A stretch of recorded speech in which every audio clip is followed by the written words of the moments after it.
Hi everyone. I'm gonna test something really quick. I'm trying to get Sarah into the call. We're having some technical difficulties right now, um, but bear with us. She is currently unable to join the Google Hangout. My link gives her a different link,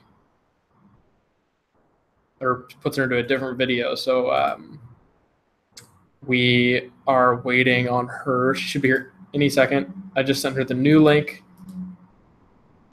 So hopefully that will work. Actually, I'm just going to stop this. Actually, no, I take that back. I'm not going to stop this.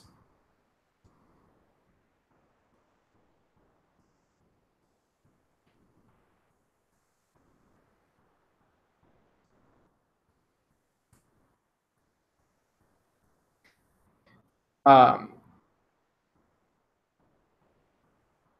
Sorry. This is complicated. Just bear with us for a bit. If you are watching late, go ahead and just skip through the video and you will eventually get to Sarah, hopefully. So as of right now, we're just waiting. If you're just joining us, we're having technical difficulties right now, waiting on Sarah to get into the call, and then we will get started. Some issues going on with Google Hangouts right now. We're trying to figure out.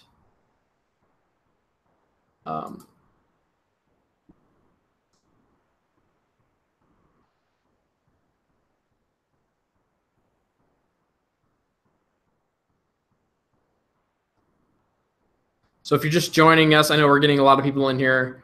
We're having technical difficulties right now. Trying to get Sarah to join. The link I give her is not allowing her to join the it's sending her to a different link. So she's going to try on her phone, and we will get started. I don't know if I can stop the broadcast middle. I definitely can't. So we're just going to have to wait this out. So we talked for a little bit. I could solo this till she gets here. I can't believe Survivor Washington's over. We're done. I mean, granted, I still have 4 more interviews to do, but for the most part, this season is it's a complete wrap. So, so much free time. So much free time. She's on her way. Yeah, I spend close to about 30 hours a week editing episodes to get them out on time. So this is the first weekend back at school now. I'm at Chapman University that I'm not editing at all. I'd spend all Friday night, all day Saturday, all day Sunday until 5 p.m. PST to get these episodes out. So it's a crazy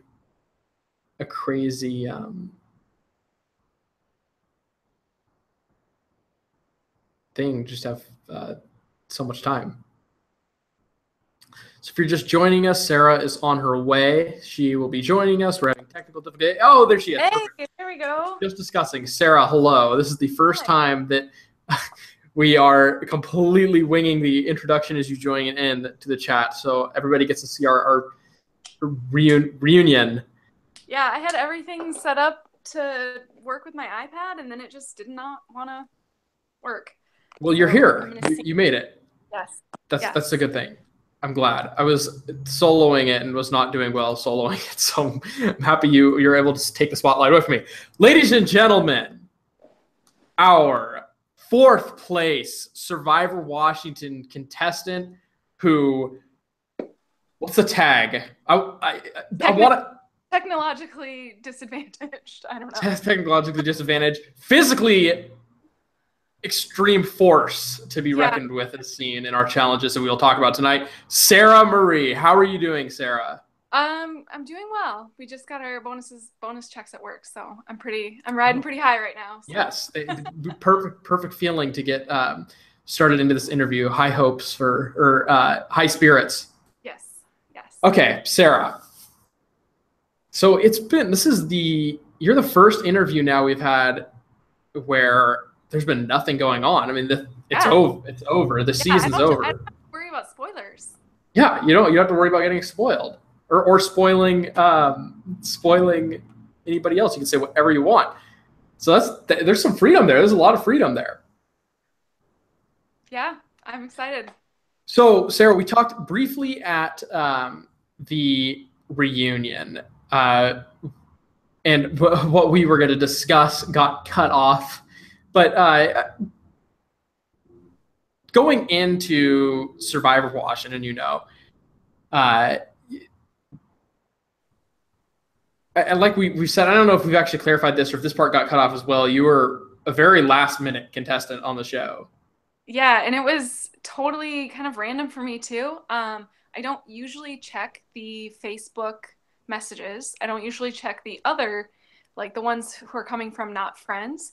And so I just happened to check it. I just happened to see a message there, and it was just kind of serendipitous how it all fit together. I had a weekend where my son wasn't with me, and so I didn't have to worry about childcare, and it was like, all right, I guess I'm doing this. It was fate. Yes, definitely. And I had a couple friends at work who were like, I was kind of joking with them, like, oh my gosh, why, what's going on here? And they're like, you have to do this. And so for reference, for the viewers, this was, we were getting desperate on cast members because we did not have enough women on our cast. This was a few weeks before. And so Jaden, the assistant producer, and he does the reunion shows, went and messaged a bunch of people from a Facebook group. Sarah being one of them. Yeah, the Seattle Survivor Alliance, I think. As well as, and Kaya and Molly were also ones that were picked up from that as well. So Sarah, had you heard or watched any LRGs prior to Survivor Washington? Heard of Survivor, like the New York one, I think Manhattan, but I'd never watched it. But I'd heard of it, I think, kind of because I think Zeke was on that and then was on Survivor, and so there was some talk about that in like the RHAP group and stuff. So I kind of heard of it. I knew they existed, but I hadn't really gone and watched any of them. And I tried to go back and watch the first Survivor Washington after I started, and it was like I got through part of episode 1, and I had so much other stuff going on. I was like, I'm just gonna have to jump in without knowing much about this. It's fair. It's fair enough. I would recommend to all the viewers that they do eventually watch Sumner, because I was thinking actually today in regards to that, because you and I think, did you ask me about the age thing? Were you concerned? Yeah. One thing is I saw like the parts of it that I watched, I was like, oh, this is all a lot of really young people. Am I going to fit in? Is this going to be a bunch of 18-year-olds? And I'm like, well, there's only a couple people above the age of like 30. So I was a little nervous about that. But as soon as you clarified that there was a much wider age range, I felt a lot more comfortable. Yes, it's not exclusive to high school students. The cast wasn't going to be 15 high school students and Sarah. So there was a bit of, was it concern or was it just question in terms of going into Survivor Washington? Because I know you came to my house and we did your interview. How much did that interview change your perception of competing on Survivor Washington? Yeah, going like driving down to your house, I brought a friend with me to make sure everything was like on the level and I wasn't gonna like end up in somebody's freezer or something. And no like, axe murderers. Yeah, exactly. Once I got there and like talked to you and saw like you're very enthusiastic about the project and stuff, and so it made me feel a lot more confident that this wasn't going to be like a giant joke. It was you actually had thought and care put into stuff, and so it made me more excited and more willing to kind of jump into the whole process and be really enthusiastic about it. Yeah, there were going to be no flip cup challenges or pick a random number immunity.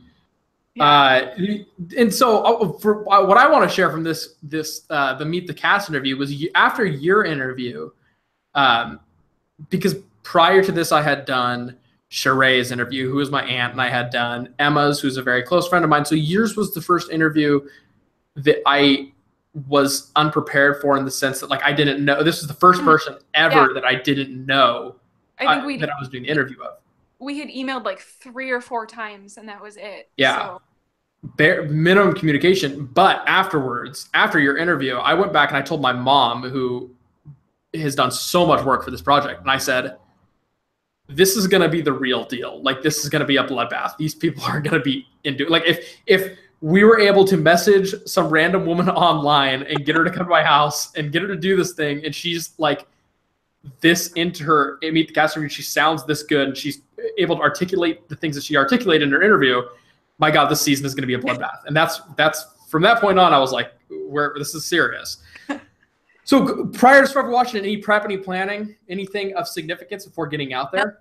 I thought I always think about what, especially during a season of Survivor, I'm always thinking about like, well, what would I do? Well, if I was out there, how would I handle that situation? And so, I mean, my mind is thinking a lot about Survivor situations, how to handle different dynamics and stuff. But I didn't really do any physical prep or anything. I was really, really tied up with work. Survivor Washington filmed like a week, 2 weeks before I left for like the major convention that my company does, or co-sponsors every year. So it was a stressful time, like with work and with home. So it was, yeah, just kind of like, I had thought I would do more, and then everything got caught up, and all of a sudden it was Survivor Washington weekend. I was like, no time. Shit, I didn't do anything. I thought a lot about like what to wear as far as layers go, to make sure I had like stuff for bugs at night and stuff, but that was it. That's one thing that everybody seemed to grasp except for Lindsay. Yeah. Literally. I was gonna stop and get bug spray on the way down, and I was running late and everything, and so I couldn't even stop to get that. So luckily everybody else was really nice and shared theirs with me. Okay, so that reminds me, this is one thing that I was thinking about after the season was over. I remember telling everybody to bring bug spray, and then the entire time out there, I didn't see bug spray at all. Oh yeah, we were using it a lot. Yep. I did not. That's, yeah. Especially at night, it got really bad. I think, I mean, the reason that you see Connor with his hoodie pulled around his face is that, like, the minute you were outside of a tent, you were just swarmed. Like, there would be 20, 30 mosquitoes on you, like, just sitting on your clothes. So. I think it was Connor that said he had bites where he was covered. Yeah. You camp a lot. You're an outdoorsy person, right? Yeah. That's probably one of the worst mosquito swarms kind of that I've dealt with. So would you give us a good check on the survival element? Yes, and I would say recommendation for future cast members: bring like deep, heavy duty bug spray and clothes that will protect you, because it's really bad. So Sarah, you get into Survivor Washington. You're there the day up. How early did you get there? Or no. You were the last one. I think it was because you missed the Braveheart speech. Yeah, and I like drove up frantically, like, oh shit, I don't want to be late. I don't want to be late, and like now everybody's watching. There's nothing for them to do, so they're all watching me like drive in my little station wagon, and I was kind of self-conscious about that, but. And then I drove up and I saw Wes there, and I was just like, oh crap, what do I do now? I know somebody here. So how did, because I wasn't aware, I didn't know that you guys knew each other. To what extent did you guys know each other? Oh, just like we had seen each other. I think we'd met a couple times at different viewing parties for Survivor. And I think we bumped into each other at a Know-It-Alls in LA. So it was not very well. Like we knew who each other were. But that was it wasn't like set to, hey Emma, in the first and that was I think that made it harder too, just because it was like there's enough of a connection, but there's not like a big friendship basis there yet. And so I don't know a lot about him. I don't know how he's gonna play Survivor, and if he's gonna be like, oh, I know her, I can cut her out, or if he's like, oh, I know her, I'm gonna trust her now. So I was really unsure about that. Did either of you discuss that at all, or was it just kind of an elephant in the room? No, I was hoping that we would get a chance to talk about it outside of a group setting, and then I think we might have been able to have a quick conversation about it, but I think it came out like Wes dropped it casually, um, and I wasn't sure how to bring up that we knew each other to the rest of the people either. So if you know somebody who's on the show, find them, get them out as soon as possible to hash that out real quick, because you want to make sure you're on the same page. Because I think I would have preferred just to have pretended like we didn't know each other, but then if it comes out later, people see you as untrustworthy. So maybe it was for the best.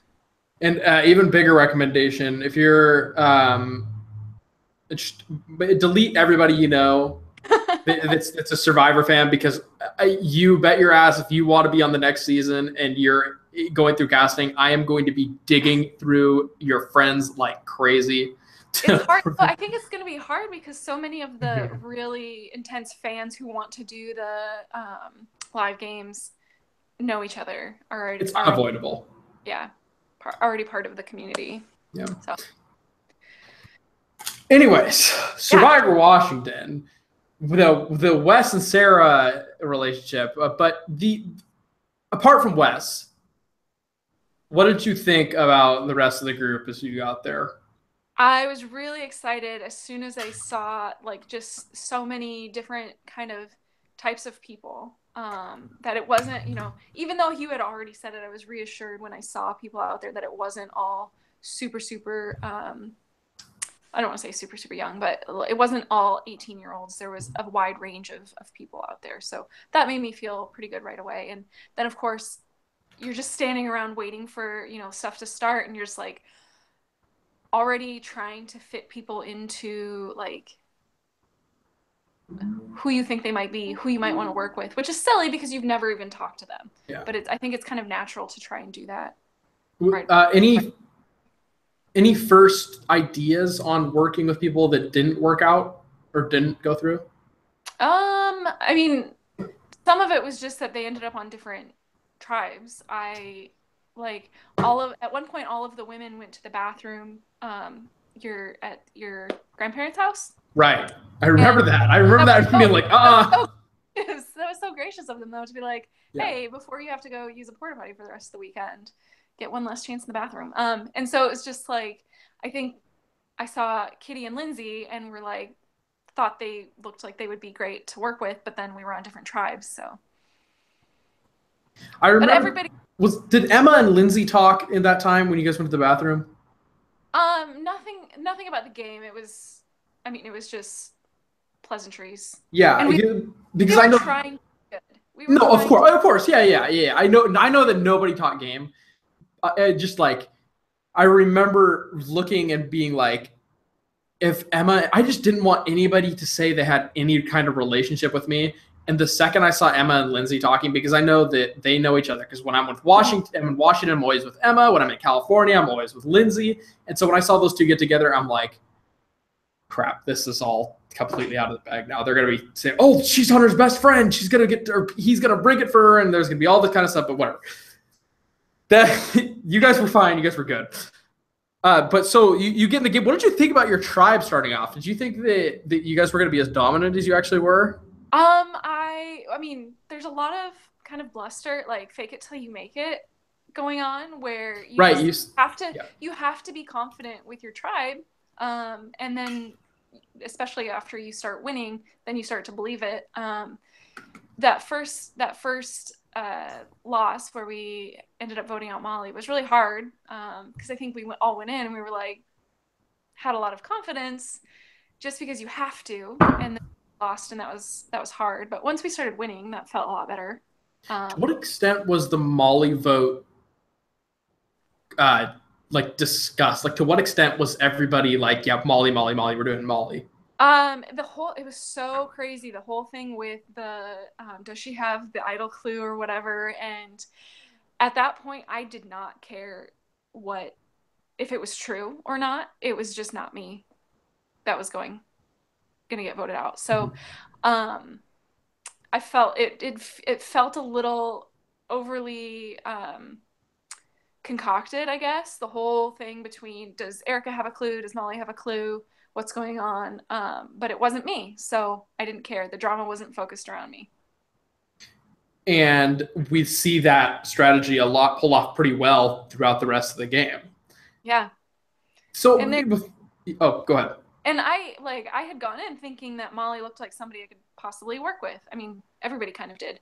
But I would have been happy to work with Molly too. It's just how everything went down. I think that especially for that first vote, just having a name out there is really dangerous. As soon as your name gets out there, people are so happy that it's not them that they're going to be voted out. And you know what I like a lot about that is that's what differentiates us from Survivor. Because with Washington, it's you're 3 hours in and you're voting somebody out. Survivor, you have 3 days. People are already thinking things. It's like, yeah, we kind of know this guy's kind of rubbing us the wrong way. 3 hours in, you're just going with whoever is not you. Yeah, exactly. And thankfully, there wasn't an easy vote on Carbonado because that produced. I thought that was a great first outcome. I thought that was awesome. Yeah, there was a lot of like back and forth because I think it seemed like we had settled on Erica, and then Emma was able to completely flip that around, which is good on her because Erica was apparently her number 2 ally, so she kept her in. That was good. Yeah, it was the first instance of Emma, and I remember Emma telling me before the game, she's like, "I know how to play Survivor. I'm not going to be aggressive, or I'm not going to try to force my way into things." And then I'm like, "Well, I wonder how Emma's doing." And I come back to camp to her confessional. She's like, "Well, I just do everybody else's confessionals." They're like, "Yeah, Emma's telling us to vote Molly," and I'm like, "That's how things work, I guess." That's societal reflections on Survivor brings out the That's best. it's a really good example of how you have to play yourself. You can't pretend to be somebody that you're not. And Emma is a very I don't forceful is not quite the right word, but she has a force. Her personality is a force, and so I don't think she could have sat back and played a quiet game. So the first day, before I get to what I was just about to ask, the big thing of day one, in my opinion, is and again, like my perspective from confessionals, hearing Brett say, "Well, Sarah's saying she's not good at anything," and then I'm like, "Okay, Sarah might be the next target." Then we get to this challenge. Can you talk about this? Talk about the great comeback win against Kitty. I was so worried that I was so worried about challenge performance at the beginning of the game where it's so focused on like team efforts and stuff. And I am not a super athletic person.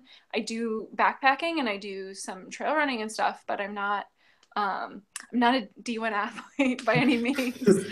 Not a D1 stone flipper. You could be a D1 kitty. Oh no, you are a D1 stone flipper. Yes.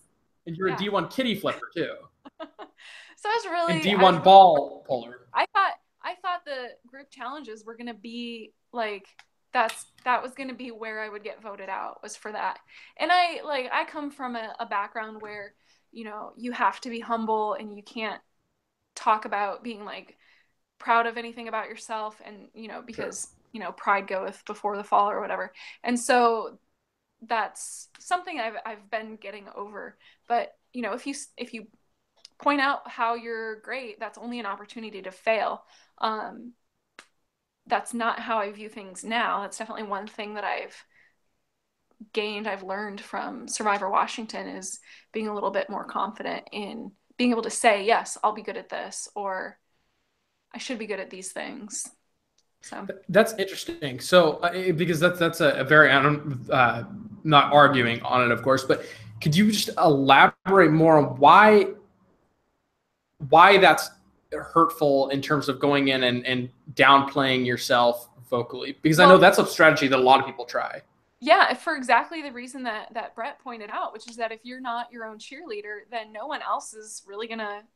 There's no reason for anybody else to step up and do that for you, and you don't, in Survivor, you don't want to provide a reason for someone to vote you out. And if you're saying, like I did, which is sit me out, or I'm probably, you know, I don't know what I'd be good at, that's providing people a reason, especially at the beginning of the game, to vote you out.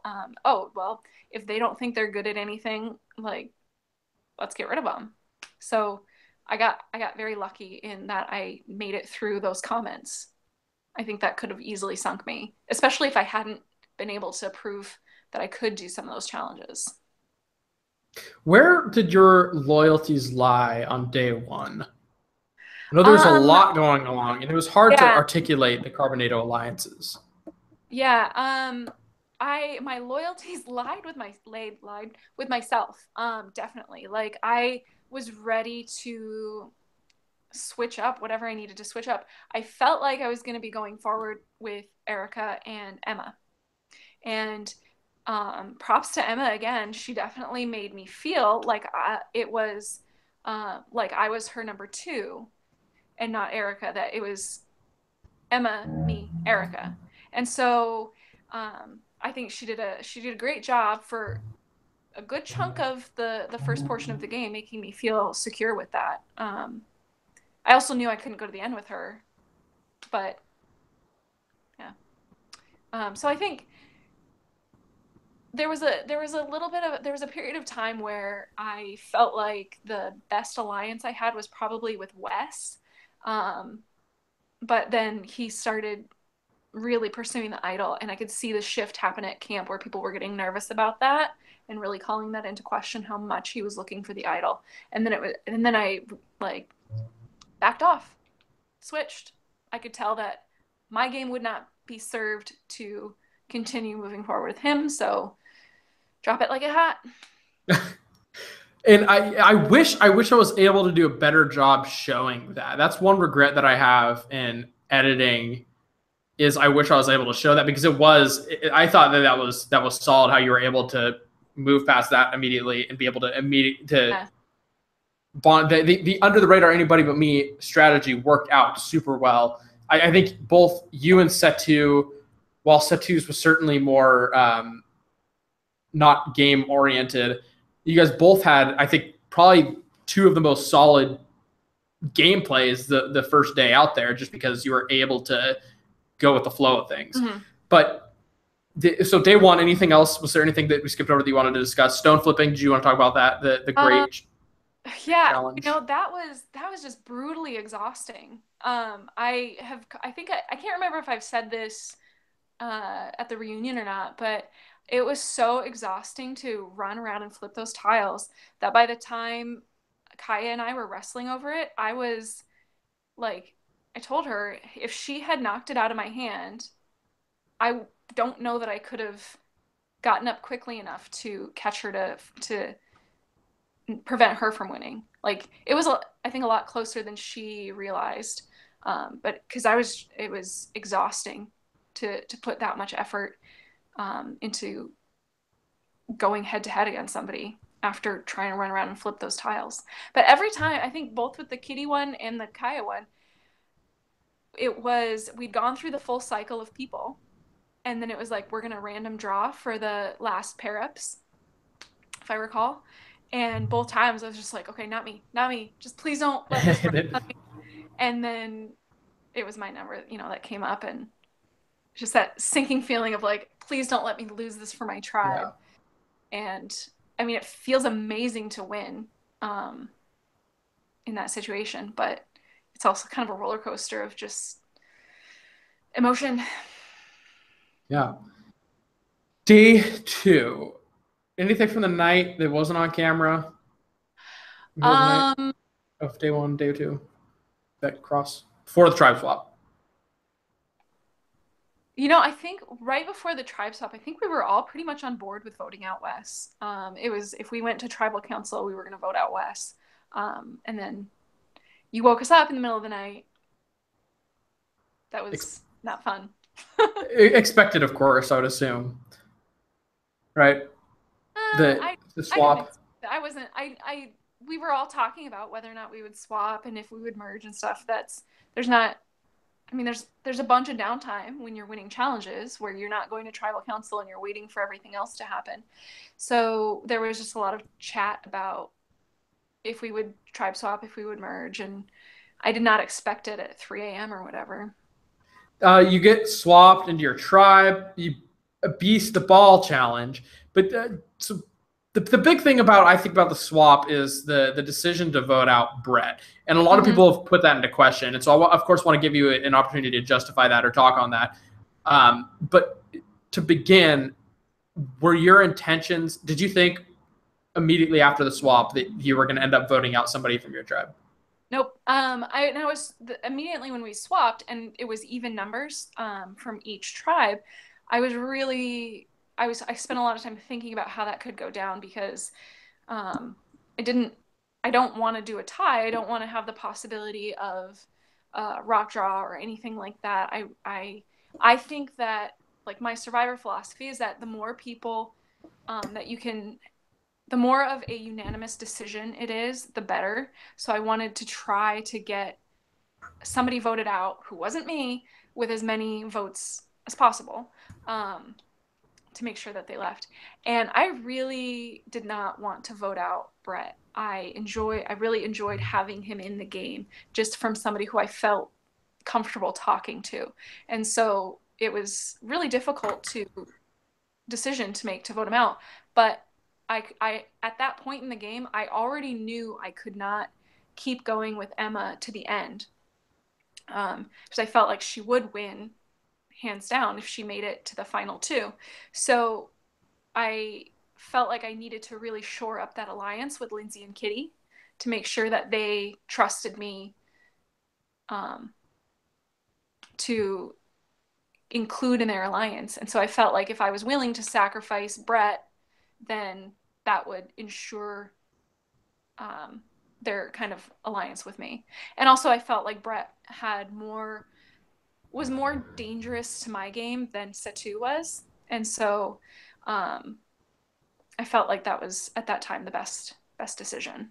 Do you think that had Brett not been voted out, had the women's alliance not started, would the merge have been Wilkeson versus Carbonado? And would it just been a pagonging? No, I don't think so because I knew I knew I needed enough Wilkeson people around still to get out some of the people on Carbonado that I wanted to vote out. So Specifically, who are you referring to? Emma and Emma. yeah, and Connor and um, Sean and the Everybody that's not you. yeah everybody that's not me. But I also So didn't want to upset the balance too much either. That was something I thought a lot about. Not I wasn't able to control it as much as I hoped, but I wanted to try and keep the balance of Wilkeson and Carbonado right. so that neither tribe got too heavy either direction. So essentially, going into the merge, your strategy was working out. Mm-hmm. I thought so. And so merge time, merge comes. Any funny stories from the pre-merge do you want to tell? Yeah. So when we voted out Sean, when we were having the merge feast, he was sitting around with a couple of the other guys, and I was standing nearby, and they were talking about how there was too many women. They were outnumbered. After you voted, you said after you voted out Sean. You meant after you voted out Brett for the merge feast, correct? Okay. Yeah. Sorry, I was. Yeah, sorry. So Sean was sitting there and he was telling them how they have to get out a woman next because it's too imbalanced and kind of going on about that quite a bit. And I was just standing there listening, like watching them. I wasn't trying to even hide that I was right there listening. He said it's just out in the open. Yeah, and they were just a little group. I think it was like the four guys, and they were just talking about that. And I was like, okay, well, Sean's kind of perceptive. We should probably vote him out next. And so I don't know if it was a mutual idea that someone else had. And then when I said, let's vote out Sean next, they were like, yeah, well, we're thinking that too. Or if it stemmed from me saying that, but that was the name I put forward. And then it worked. So yeah, a success on your. You weren't just following along. Yeah, had I made it to the final tribal council, I very well might have used that as an example of something that I did in the game. But it's really hard to tell in those situations. Did you just have a good idea that someone else also had? And then how do you prove that it was that it was yours. It's interesting because Lindsay was stating before the merge that she wanted Sean out for after Brett and Sean because Lindsay plans out 100 pages of stuff that's gonna happen for the rest of the game. So, but that doesn't mean that by you saying that you want Sean out doesn't mean that you are going off of her plan, that's an interesting point you brought up. That's not really discussed in Survivor, is the mutual ideas. And it does, I think I've seen in a couple seasons of Survivor where it ends up being whoever happened to be the most vocal about it, or like if Lindsay and I had talked about it, if Lindsay was off telling the people who were going to do the vote about it, it becomes her idea. So it's part of it is based on who has the most persuasive ability to convince other people it was their idea. That's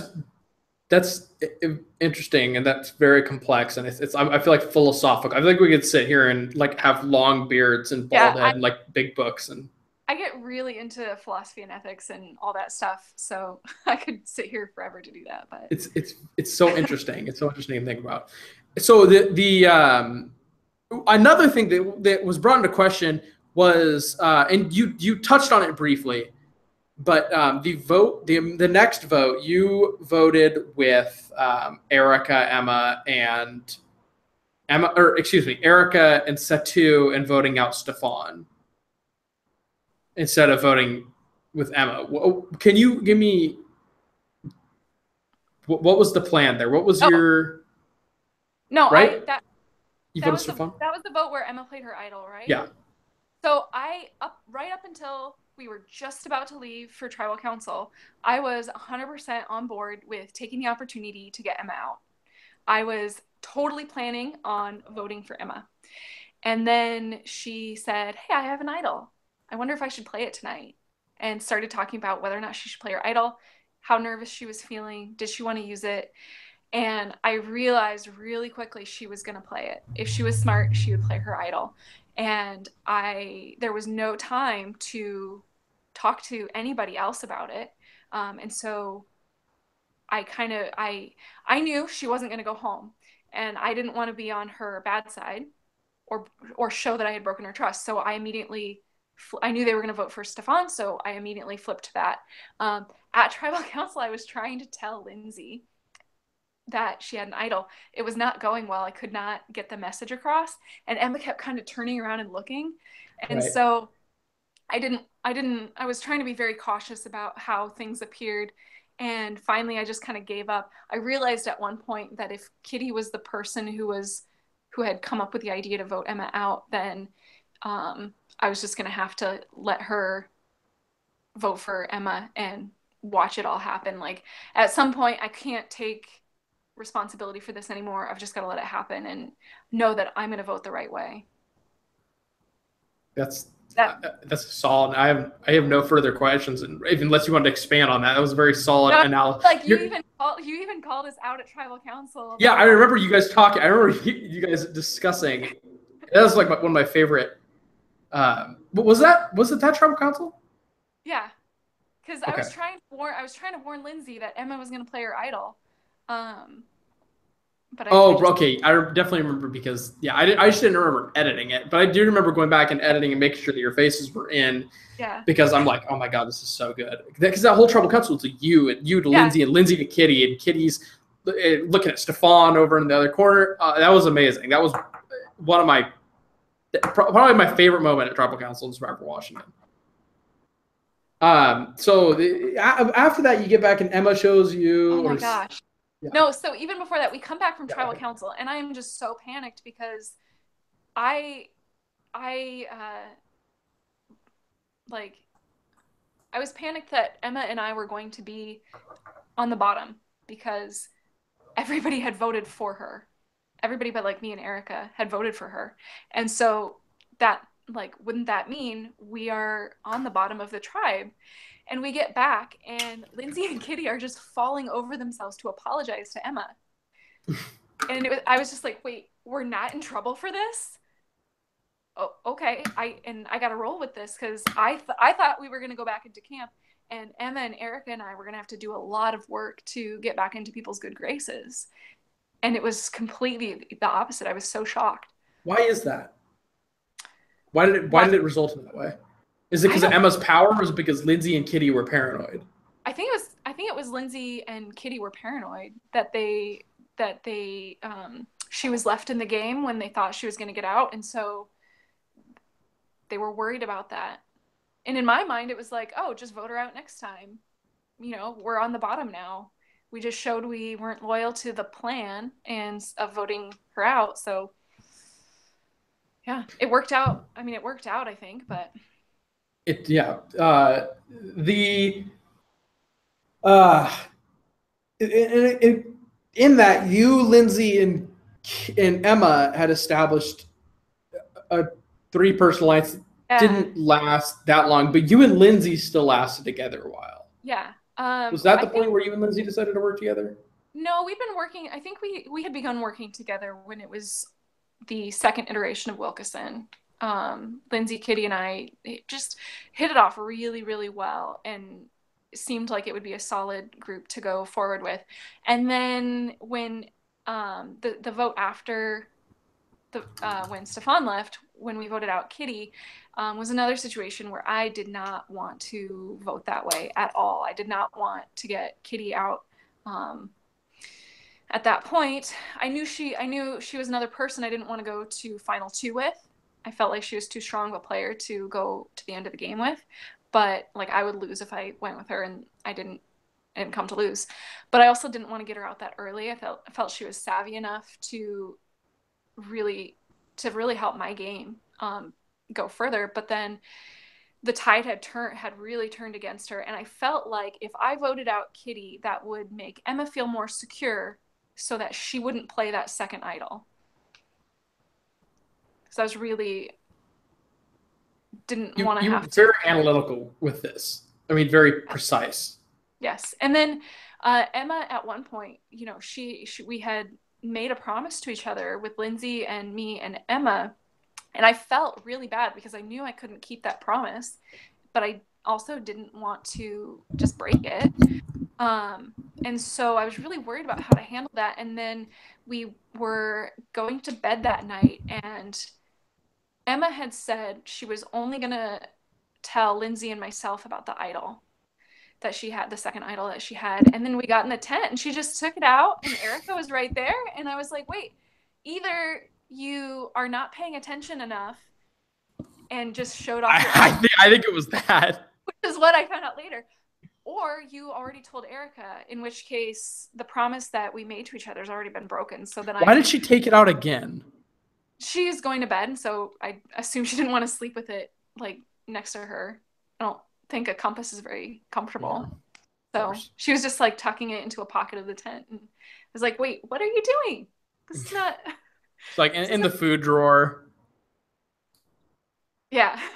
So day 2 overall experiences, fun stuff, anything else? I was just really getting into my own head at that point, where I was really anxious about so much. There's so much stress and anxiety that I was experiencing, just paranoia and who's lying to who, and keeping my own lies and my own omissions of conversations straight, and trying to keep everything in my head correctly, that I was getting really stressed out, like processing too much stuff too quickly and kind of burning myself out. Everybody had 3 outfits for every day. I mean, they weren't like outfits, they weren't like separate outfits, but everybody wore a different thing every day. And I'm just realizing that because I was thinking, because there's day 1 Sarah, there's day 2 Sarah, and there's day 3 Sarah, and then but I can picture them all wearing different, I was really thoughtful that I had on like a tank top underneath, and then a t-shirt, and then a shirt over that had like a hood, so that I could be comfortable if it was really hot or if it was really cold. Tank top was day 1, hood was day 2, shirt was day 3. Was day 3. So was the paranoia, anxiety, was that building as you got closer down. Yeah, and less people are there, and you're noticing more conversations, and you feel like you're always waiting for that opening of I've got to talk to that person. How can I make it seem as innocuous as possible? But then also trying to watch what other people are doing and who other people are talking to. There was one moment that really stands out now that I think back on, just like, oh, how did I just totally gloss over it? But I think Erica and Connor, or Connor and Kaya, one of those pairs, I think it might have been Connor and Kaya, went off to talk to each other. And I looked at somebody else and I was just like, maybe we should be careful about that. And oh, haha, no, Yeah. they're on the bottom. They don't have any hope at this point. Oh no. Who cares? And then now I'm just like, that's exactly what I had to be careful about. In regards to conversations, and I want to talk about the meta game of Survivor, you're very analytical strategy. Do you think that with Survivor Washington, as people watch the seasons and begin to understand, because I honestly, starting with Orting, for future contestants, I want to make sure that they watch these seasons because it's a different game. Yeah. And so I want to ask, do you think that with the evolution of Survivor Washington, we'll see the getting rid of the stigma of strategy? Everybody's going to see, I would almost guarantee that it's guaranteed that in future seasons, people are going to say strategy needs to be done early because it's a fast game. But do you think that's going to lead to an increase in paranoia, or do you think that people are going to be more chill with strategy and not think so much of seeing people walk away and have conversations? I think if I don't know how people will react to seeing that, but if I was going to give advice, I would say, one, it does move really fast, so you have to be on the ball with stuff. You still need to be cautious about throwing out names. You don't necessarily want to be the person that's naming, although it worked out for some people in like Emma's situation where she called out Molly. That worked out great for her. Right. For Emma, not Molly. But the idle clue worked out negatively for Molly. Be the second person to throw out the name. Yeah, you have to be really on your feet and watching stuff, but also seize the opportunity. Like, at some point, I think everybody does realize you're going to have conversations with people, and just do it. Just go off and do it. I think it was around final 6. Don't do it like Nico. It's like final 6 or something like that, where we were just like, all right, why don't we just take turns? Connor and I are going to go talk, and then I'm going to talk with Kaya, and she's going to talk with somebody, or, like round robin this conversation, because we know we need to talk to people. So you must have said that out there. You must have said round robin out there, because for some reason I had it in my mind that one of the episodes, that round robin would be a good episode title, but then all I could think of was The Big Lebowski, and I'm like, I don't know why that would be a good episode title, but I think someone must have said that out there. But I think definitely do that. Like, I think it mattered a lot less than I expected to just go talk to people. Mm-hmm. And especially if you make sure you're talking to everyone, it becomes less of a problem. We'll get to that one when we get later. Opinion. It could be totally different for somebody else. So, set to said tent period, night 2 period. I don't know what he's referring to. I don't know, unless it's that. So one of the things that we've commented on was that I think for like Rob as a podcast, they've talked before about how watch where people are sleeping. Mm-hmm. Like, who are they sleeping next to? And Kaya was sleeping in the tent with Connor and Satu. And so we didn't even pay attention to that. It was like, oh, we don't have enough room in this tent. Somebody's going to sleep in the other one. And she did. She's like, oh, I'll do it. No problem. It's like, oh, interesting how that worked out. They were in an alliance together.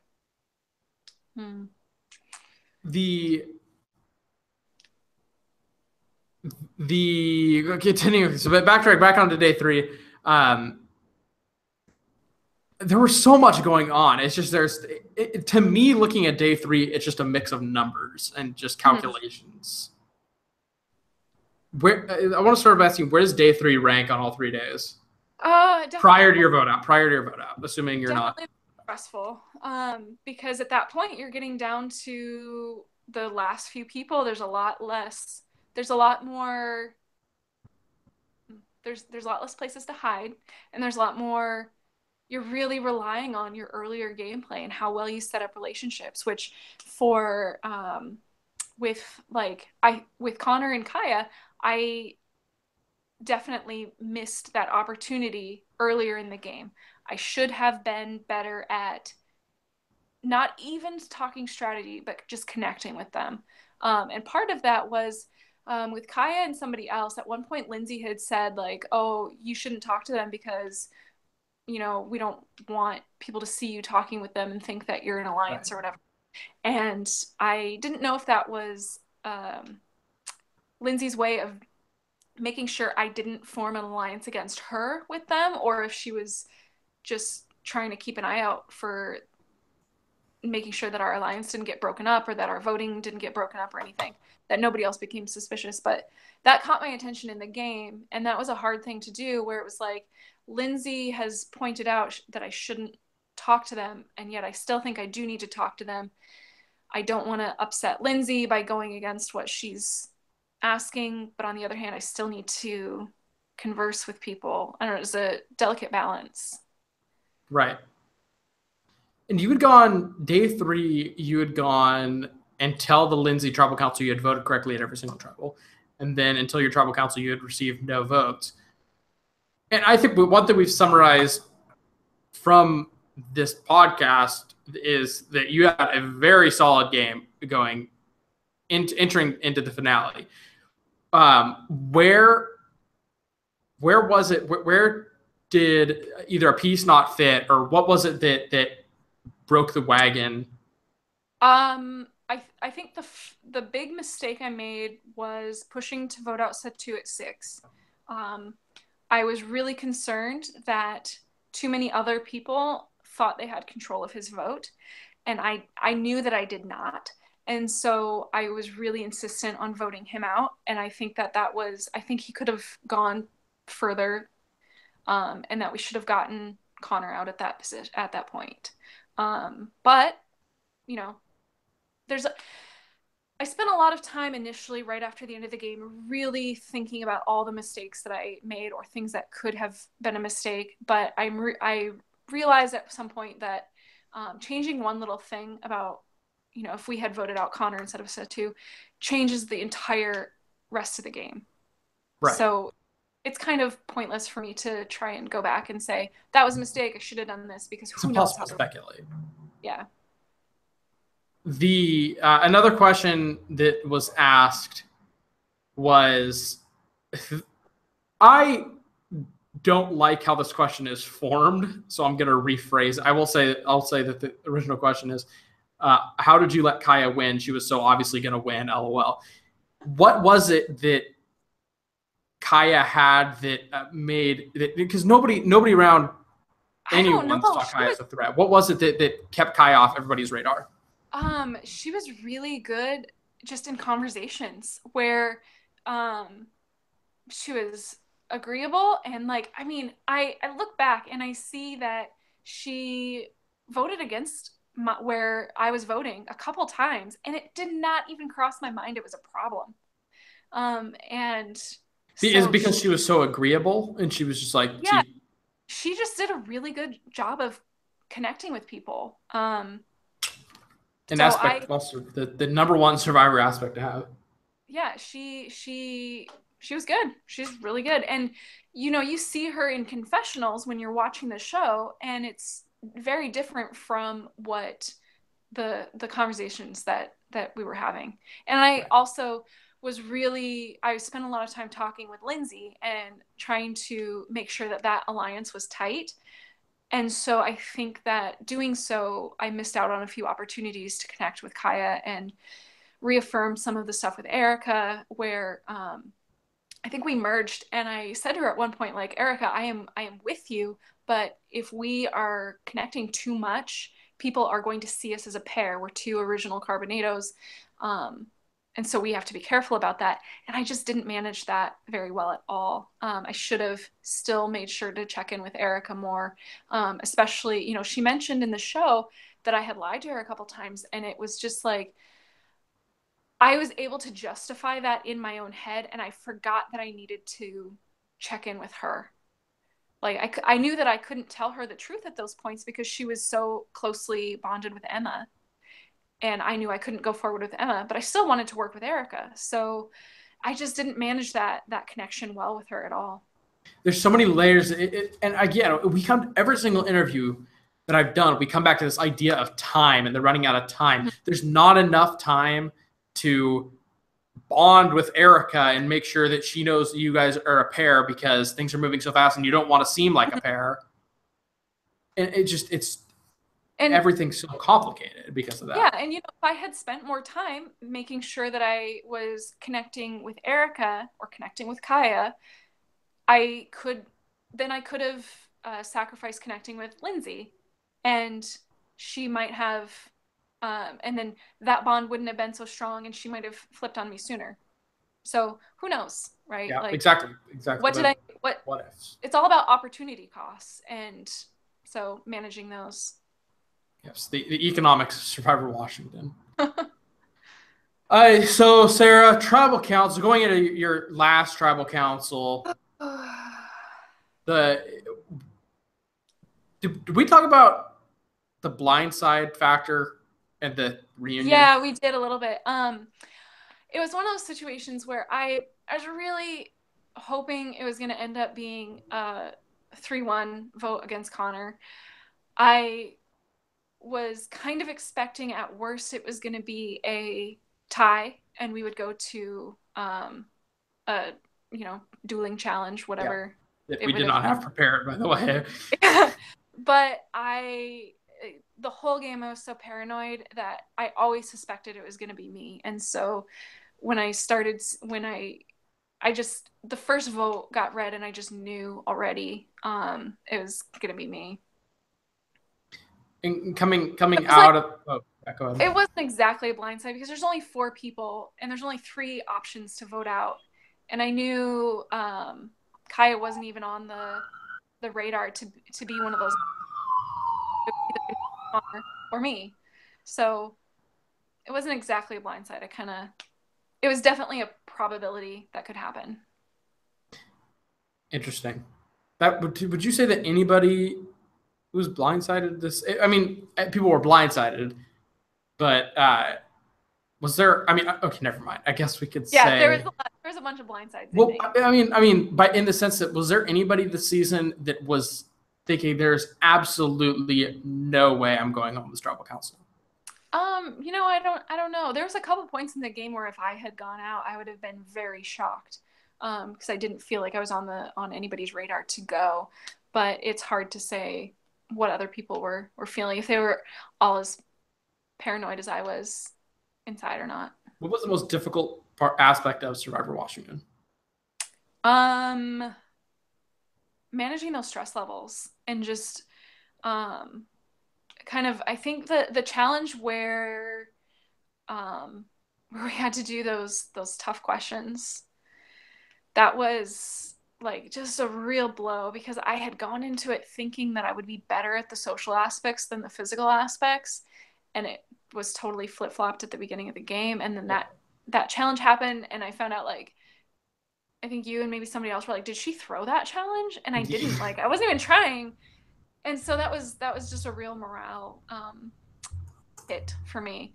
So that, I mean, just like being there and always wondering if people know that you're lying to them or who's lying to you. That was really hard too. I got out of the game. It was really just like had a big emotional moment of just like, we all care about this thing so stupidly, just passionately, and we're all lying to each other about it. And you have to kind of step on other people to win. And that sucks. That was really hard. But if we come full circle with this, you did not, there was literally wasn't, this whole thing was not on your radar a few weeks before it. Yeah. But yet you were so emotionally invested and you're so passionate about it. How, this is more of a production, when we sit down and have our production interview, how can we translate this to other contestants? But more so, what would you tell contestants who are questioning coming out and doing Survivor Washington? So definitely if you want to do do like CBS's Survivor, definitely do a live game because there's so much that you learn about just voting out people and handling those situations that I think would be valuable in the game of Survivor. I now know what it feels like to be voted out, and I don't I don't I think it will help if I ever actually play on the real show, or it would help if I played another live game. But definitely do it if you ever want to do the show, or if you don't want to do the full 39-day experience. This is a great way to get a little taste of it, I think. Come on out and do it. Yeah. Definitely the enthusiasm of everyone else that was there, including you, was something that like fed into that. I also really I do that a lot where if somebody's really mad around me, I'll start feeling really mad. I mirror emotions really easily. And so just having everybody else really enthusiastic around me really fed into that for me. I'm really happy about that. Like I that cannot. Oh, did you just cut out, Sarah? Are you there? Yeah, I got a thing. I got to pop up, but yeah, I wasn't gonna. It sounds kind of trivial, but I wasn't gonna drive down to Sumner, which is like an hour drive for me, and take an entire weekend, which are very precious to me, to go play in a game if I wasn't gonna commit to it. And if I want the full experience, then anything less than putting everything into it it's not treating myself fairly, because like I didn't go to lose, I went to win. And also everybody else around me, like they deserve to also have me be enthusiastic about it. Yeah. I think that's in terms of production, which we are not having a call about right now, but I think that might be the most important aspect of working on production, and which is why I'm happy you understand that as somebody who is going to help out with season 3. And I want everybody that wants to work on season 3 to understand is that we've absolutely, there's no time to not get people excited about this. Like people have to be excited so they can go in and create a product. And I'm happy that because it wasn't, I kickstarted it, as Wes said, with the Braveheart speech at the beginning, but you were not there for that. Yeah. So it was a deal of. I heard about it though, but that's the other contestants bouncing off, and I think that's awesome, and just the raw passion. And I think Sarah, you're one of the demonstrations of the raw passion, the excitement, and the energy people have for this, and how it creates an awesome game, an awesome season. So that's one of the big takeaways for me personally, looking into this season and contestants this season, what contestants should value and have. Okay, Sarah. Yeah. Is there anything else you wish to discuss in regards to Survivor Washington, the post game, anything that's happened? Oh, no, we already asked that. Sorry. Oh, okay. So yeah. I was just gonna say the one thing I said in my pregame interview was that one of the things I wanted to do was just like be able to, like, I didn't go to meet new friends, but like that would like connecting with other Survivor fans. And I definitely did that. And it was really cool just to spend 3 days, and in some cases less than 3 days, with some people and really find some gems. A lot of the whole cast was great. And yeah. And everybody's still connected today. Yeah, mostly, I think so. Mostly, yeah, for the most part. Yeah. Okay, well, Sarah, thank you so much for joining us tonight. Thank you for the whole experience. Thank you for running that whole show. That was great. Thank you for filling in and saving the production. All right, so Sarah, surely I hope you join us when we start doing the monthly patron cast, or just that will end up probably going on YouTube anyways. We'll be doing interviews, so you may be hearing from Sarah and other contestants later on down the months as we wait for the preparation of season 3. In the meantime, join our Facebook group, Survivor Washington Alumni Patrons, by becoming a patron today. You can find us on Patreon with Survivor Washington. Donate $5 a month and you get exclusive benefits that will be coming out shortly while you wait for season 3 of Survivor Washington. Sarah, thank you for joining us. And thank you, fans, for joining us tonight. Good night, folks.